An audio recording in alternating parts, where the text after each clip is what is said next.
Hey, you lovely lot, and welcome to Crime Analyst on YouTube. And yes, this is very exciting actually to launch Crime Analyst on YouTube. And it's something I've thought about for quite a long time actually. But I had a baby 16 months ago and I found out I was pregnant. And it was at the same time that I was launching Crime Analyst, the podcast. So it's been a really busy time for me. But suffice to say, here I am, and I'm going to be talking to you today about the case against Andrew Tate. And before we get started, I do want to just say, please listen to Crime Analyst on my podcast. It's on all platforms, really important content on there. And I'll be giving some similar and also some unique and different content on YouTube throughout 2023. And I'm really excited to bring you new content and new analysis and insight. And I also just want to say that I know there's a huge amount of choice on YouTube. You can click onto so many different channels. And true crime, well, I call it real crime, is a genre that's just been growing. But what I will say is that you're going to hear some unique analysis and insight from me. It's what I do for my living, for my day-to-day. It's what my profession is. I'm a criminal behavioural analyst, and my background's in forensic and legal psychology. But I spent a decade at New Scotland Yard. For my sins, some might say, but I ran their sexual offences section and their homicide prevention unit and their violent crime and intelligence and analysis unit. And I've spent a lot of my career tracking violent men, dangerous and violent men. And that's we've had a series of rapes or murders or abductions, and we're trying to find out who that person is, and we want to identify them and arrest them and convict them. And it's about linking and understanding patterns, as well as prevention. I spent most of my career looking at patterns and identifying those patterns so that we can get upstream and proactively identify dangerous people. And I'll be telling you more about that throughout this YouTube channel. So it's important work. And I've also changed laws 8 times to better protect women and children. I have been posting about lots of different murders all across the world. What they share is that it's women and children who are being killed by men. So I'm talking about cases like Natalie McNally, who was murdered in her own home in Northern Ireland on Sunday, the 18th of December. She was 15 weeks pregnant. Please do have a look at my first YouTube short, which is an appeal for information. And there's CCTV of a man that was seen in close proximity to her home. And the police service of Northern Ireland believe that that man is the man who killed Natalie. So please take a look at that footage. And I also believe that that man is a risk and danger to all women. And I think all women understand that when one of us is killed, all of us are at risk. And she was pregnant. Absolutely horrific. And I've also posted about the Tasha Haight case in Utah. She and her mother and 5 children were killed by Michael Haight. And it was a family wipeout, absolutely horrific. And it's been called a senseless act. Well, it wasn't senseless. It was planned and premeditated. And there was a very clear motive. So these types of behaviours that are just described as tragedies or that they're senseless, they're not. They're targeted and they're specific and they're most often premeditated. And it's women that are being killed and children. And I've been talking about Anna Walsh, the mother of 3, who has gone missing in Massachusetts. And her husband is the one that police are looking at. And I've also posted about the California case, the doctor who his own children said drove their Tesla off of a cliff, and the children were in the car, as was his wife. And miraculously, they all survived. But these sorts of acts are not senseless. They're not tragic. They are preventable, in my opinion. So I'm going to be talking a lot more about cases. But today, I do want to give you a trigger warning. It's upsetting and distressing. That's unfortunately the business of murder. And I know oftentimes it's seen as entertainment, but to the families, to the loved ones of those who are killed, it is catastrophic. And we should respect and really understand that it really matters, the language that we use and how we talk about cases. So I'm hoping that we're going to move the needle on Crime Analyst. This is a force for good. I want to work with you. Together, we can solve cases, we can raise awareness, and we can save lives. I'm really convinced of that.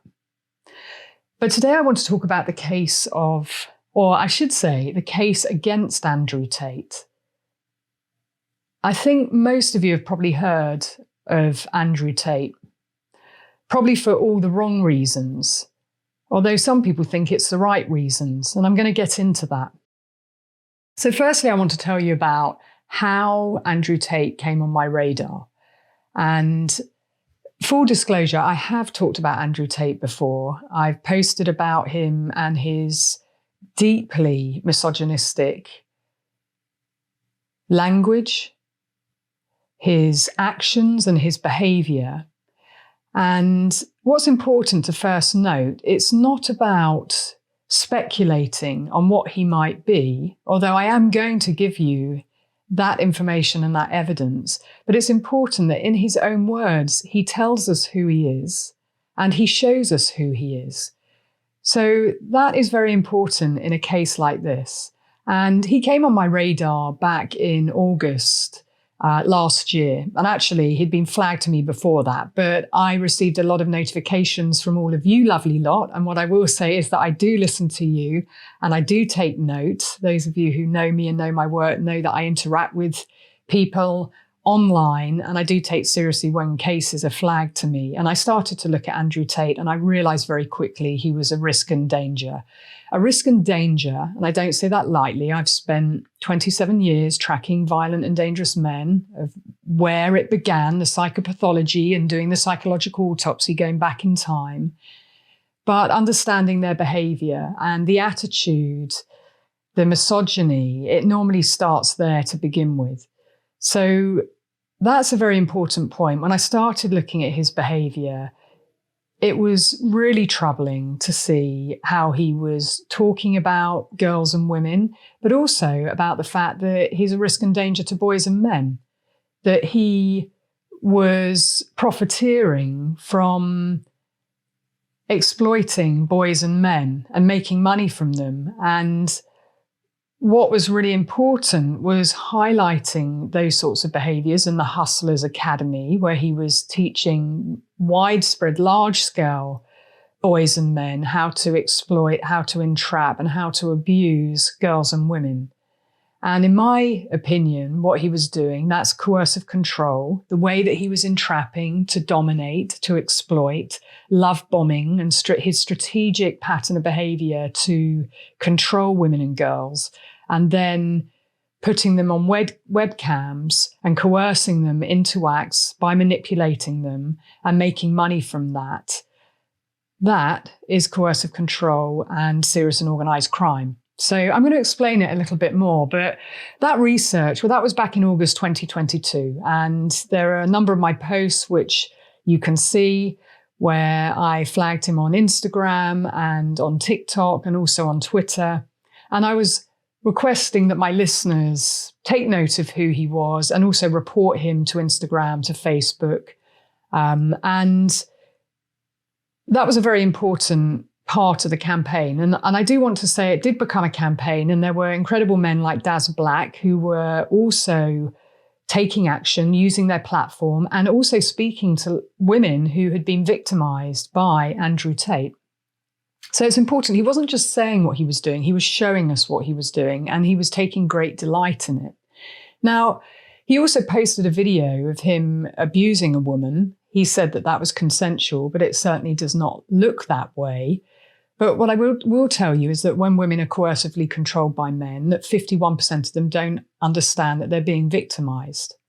And in another video, I'll explain why that is.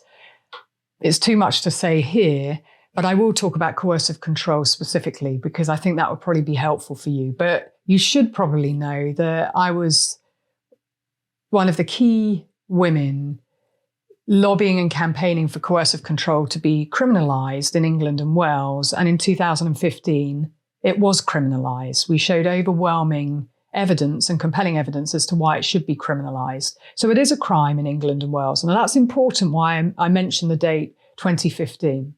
So going back to last year, Tate was then suspended on YouTube, Instagram, Facebook, and also on TikTok and Twitter. But on TikTok, a lot of his fanboys were incentivized by him to make his content go viral. So it was quite hard to get that content taken down. But the key point is that he was making money from spreading hate. He was incentivizing boys to carry out his mission. And unfortunately, with social media, the more controversial you are, the more clicks you get and the more engagement you get and the higher the revenue you achieve. So it is this vicious circle. And it's really important that social media platforms are accountable in this too. It's not just about what we do individually. It's about big tech. They talk about making online spaces safe for women and girls, but they're really not doing that much. But in this case, they did. And what's also interesting about Tate was that he was talking about men and boys being in crisis and saying that no one cares about men. So he was really getting everybody boys and men to feel that he had their back. But the point is that when we think about oppression, let's think about what's going on in Afghanistan, in Iran, in other places around the world where women are oppressed. And because they're women, and here in America and in the UK, we're being killed because of our sex, femicide. But in Afghanistan and Iran, women are not allowed to be educated. There's a ban. They're not allowed to see a doctor, a male doctor, where they're stopping women from being educated. So who do they see when they're unwell? That's oppression. Women being killed, that's oppression. And like I said, I've talked about cases like Natalie McNally and all the cases that you can see on my social media platforms. And I will talk about many more because sadly there are too many. But these are cases, they don't just come out the blue. Entitled men believe that they are entitled to women, to women's bodies, to women's minds, to dictate what they can and can't do. That's coercive control. And I was hearing a lot from mothers telling me that their sons were coming back from school and that they were watching Andrew Tate videos and that they were being incredibly disrespectful, calling them names and telling them that that their mums work for them, calling them bitches and hoes.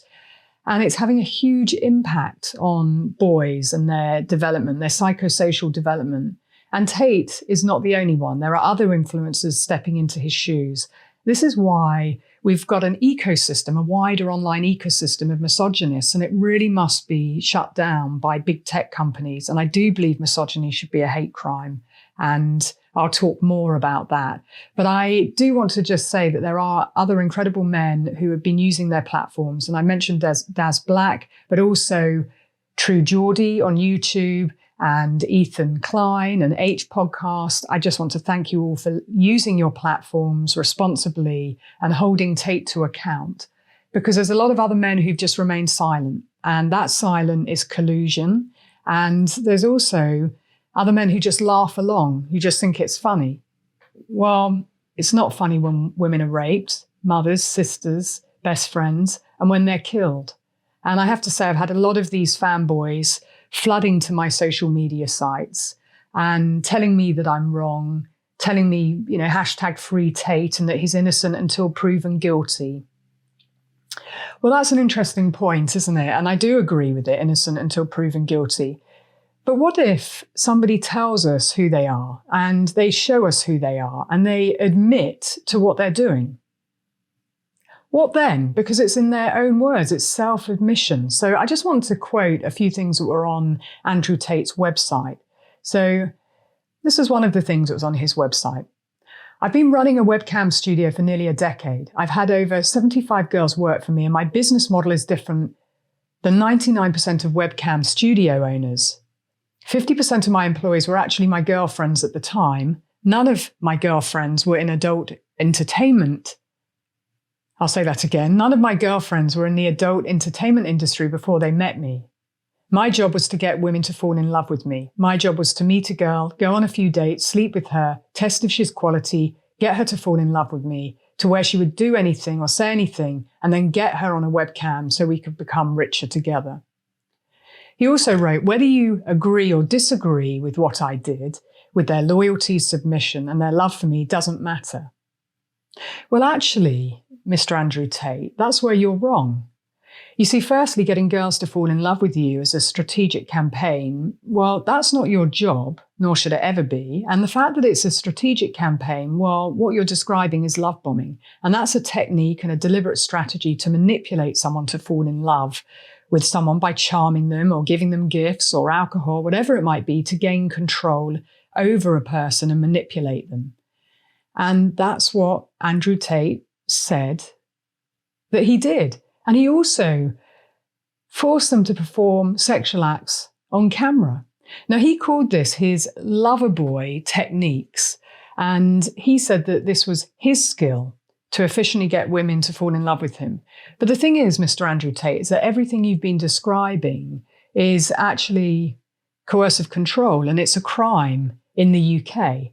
And what I will say is that having spearheaded that campaign to criminalise coercive control, any behaviours after 2015 towards women in that vein, well, you can be prosecuted. And actually, law enforcement, you should absolutely be prosecuting Andrew Tate. And I'll come back to that because there was a arrest in 2015. And so the recent arrest on the 29th of December, well, that was in Romania. That's not Andrew Tate's first rodeo. So again, it's important just the history of what Andrew Tate has done. Now, he went on to say on his website, I'm the most capable man in the world to teach you this power. When someone gives themselves to you, their life path is in your hands. Be wise. Well, that's a real irony, and it's really nauseating stuff. But I have to say, having worked in law enforcement for a decade of my career, it's quite rare to get this level of admission from a serial perpetrator. And it is rather helpful from an evidentiary point of view. And I'm sure the police and prosecutors have been poring over all of his online content and rubbing their hands with glee with the treasure trove of self-admissions. So anyone saying that the case isn't strong, the challenge is that this is all in Andrew Tate's own words, and we see his actions as well, and his behaviours, and we see his business model. He's making a huge amount of money from it. So he called it a lover boy technique, but that's actually a term that is used in sex trafficking. So again, that's really important. Now, Ethan Klein called Tate a sex trafficker and a human trafficker. And guess what he's been arrested for? For rape and human trafficking. And what's interesting is that Tate tried to silence Ethan Klein and others for defamation, and he received a cease and desist. Well, the fact that he's been arrested, that's going to kind of hurt his defamation case. So, the key thing with defamation is that it's not defamation if it's true. So there's that. Also, I have to say that given that Tate was telling us what he was doing, well, there's another case where a very high-level perpetrator, very prolific paedophile, told us what he was doing. Jimmy Savile. Now, Jimmy Savile also donated to charities to mask his behaviour and to make him look like a good guy. And Andrew Tate did exactly the same. And what I'll say is that perpetrators learn from each other. They learn what works.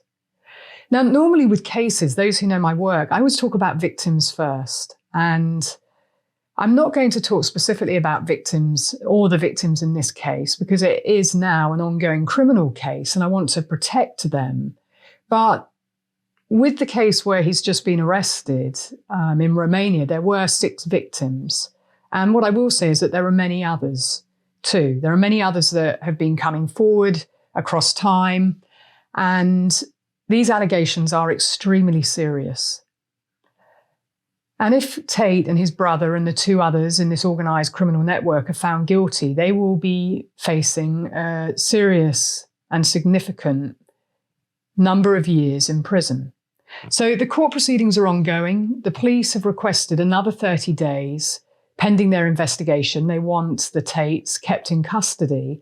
And just this week, that was appealed by Tate and his brother in court. And the judge decided to uphold the decision to keep them in custody for 30 days effectively whilst the police carry out their investigation. Now, I'll talk about that in a minute because I'm sure that the judge based the decisions on everything that is known to date with the case. So I want to focus on Tate, his behaviour, his actions, his words. And I want to go back to the beginning. Who is Andrew Tate? What does his mother think about him? What does Eileen have to say? And what about his sister, Janine? What does she have to say? So let's get into the psychology and the psychopathology. So as I said, Andrew Tate was arrested on the 29th of December 2022 in Romania by the Anti-Serious Organised Crime Agency. Now, this was following an exchange on Twitter with Greta Thunberg, and she's the 19-year-old climate change activist. And it was an interesting exchange. Firstly, Tate is 36 years old. What the hell is he doing tweeting a 19-year-old Greta, first of all? I mean, that also tells you about Tate's mindset. It tells us that no one's off limits, and it's instructive, the fact that he targeted her. And that on its own is not a good look. But it also was ladled with sexual connotations in the tweet, and it was antagonistically gross. He wrote, "Please provide your email address so I can send a complete list of my car collection and their respective enormous emissions." Now, we know that cars can oftentimes be related to penis size. There's always been that joke and that reference. And what Greta came back with was 9 words where she burned Andrew Tate. She wrote, "Yes, please do enlighten me. Email me at smalldickenergy@getalife.com." Now, it turns out this tweet's one of the most liked tweets in history, and that tells you about the emotional temperature, about how people feel about Andrew Tate. Now, also, please note that she doesn't say that he has a small penis. She says small dick energy, and that's not the same as body shaming. And those trying to turn it into Greta body shaming Tate and that Tate's the victim, that's just ridiculous and it's pathetic. He did this. This was him targeting Greta. It's his behaviour that's the problem, not Greta. So please stop with your Darvo tactics to attack the victim and the real victim. That's what the fanboys are doing. It's really not a good look. And Tate responded to that tweet 10 hours later. Now, again, what was interesting is that he did a video. He was in a silky red robe, flashing his nipple, and smoking a cigar and ordering a pizza. I mean, he just looked gross and sleazy, quite frankly. But what's important about his behaviour is it shows he just cannot leave things alone and he has to get the last word and he wants to court more attention. And that's what he craves, as all narcissists do, going after a 19-year-old woman who's putting good into the world when he's really not. And he thinks that he's clever, but he's really not. He did get attention, but for all the wrong reasons. And that's sort of gratifying, really, isn't it? So he's been under investigation for many months. The Serious and Organised Crime Agency said it wasn't just about the pizza box, that they were investigating him for a long time. I'd actually flagged him to law enforcement as well, saying that he should be looked at as any other serious and organised crime, nominal or criminal as we call them. And then he was arrested. And he'd already tweeted about The Matrix. And by the way, The Matrix is a movie, but he bangs on and yaps on about The Matrix. So he kind of tried to imply it was a setup. He was trying to get one step ahead. And he thinks that he's strategic, and he may well have learned that from his late father, a famed and renowned chess player. And the simple fact is that, yes, he might have other people thinking that this was a setup, but it absolutely was not. The Romanian prosecutor is someone who is very well known for taking down serious and organised criminals. So there's that. They would have dotted the I's and crossed the T's. And like I said, it's not Tate's first rodeo. He's been arrested before by Hertfordshire police in England and Wales for rape. Numerous women came forward. There's an excellent Vice article, which I recommend that you read. The investigation was protracted. It went on for 4 years. Now, that's really unacceptable in a case like this. It went on for 4 years, and the case then went to the Crown Prosecution Service, who declined to prosecute.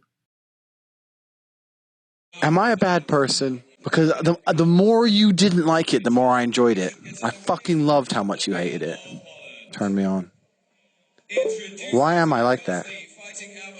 Why? I am one of the most dangerous men on this planet. Sometimes you forget exactly how lucky you were to get fucked by me. Would you rather me pin you down and make you do things you didn't like, or would you rather fuck? You didn't like that I was thinking I can do whatever I want to. That's what it is. I'm the smartest person on this fucking planet. Are you seriously so offended I strangled you a little bit? You didn't fucking pass out. Chill the fuck out. Jesus Christ, I thought you were cool. What's wrong with you? That's a real problem.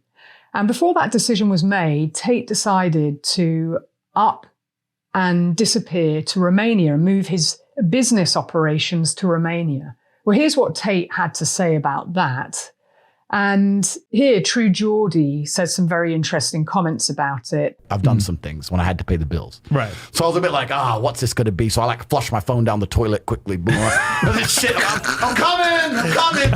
I was like, who are you? And they're like, you're under arrest for a suspicion of assault of this dumb hoe. And Tate said that he's done some things. He said that when the police were knocking on the door, Tate said that he flushed his phone down the toilet. Why would you do that? And then he said he's done some things. Well, if he has, then he should be looked at for those things.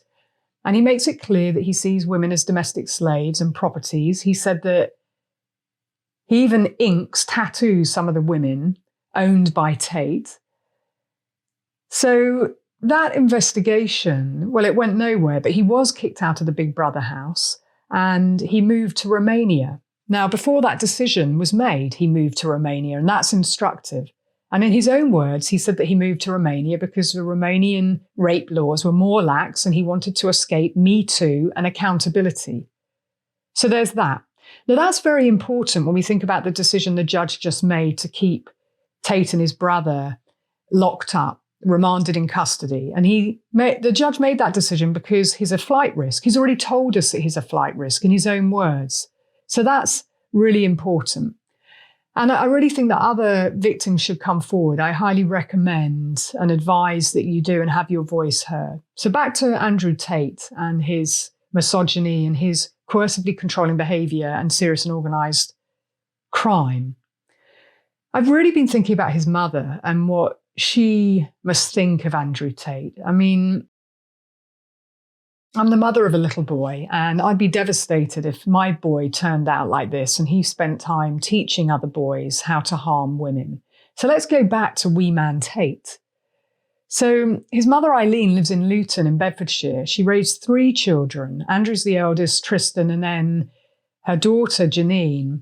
And she raised them single-handedly because her husband, Emery Tate, died young at the age of 51. And Eileen was a single working mother. So she bootstrapped and she raised them single-handedly. And she said that she did not raise him to be like this. And she's not happy with his behaviour. And it must be incredibly upsetting and devastating for her to see all of this happen. And kudos to Eileen and to all the single mothers who raise children, because it's not easy. It's not easy when you have a supportive partner. And there's Tate spewing hatred towards women, saying women are his property and that 99% of the world's problems are due to women's promiscuity. So he's really attacking everything. He's attacking everything his mother stands for, and his sister. His sister Janine is a feminist and a women's rights activist and a lawyer here in America. I mean, you really could not make this up. Now, apparently she doesn't have a relationship with her brothers, and you can probably understand why. I just really feel sorry. You know, my heart goes out to his mother and sister and all the women who've been manipulated and exploited and harmed by Tate. And I will be watching with interest to see what happens next. So they will be held for the 30 days. 11 of Tate's cars were seized, another 4 just last week, along with 10 properties and land-owned companies registered to the Tates. And the anti-organised crime agency have also said that if they can prove that Tate's money is gained through human trafficking, all their assets will be taken and the state will use it to cover the expenses of the investigation and also for damages to the victims.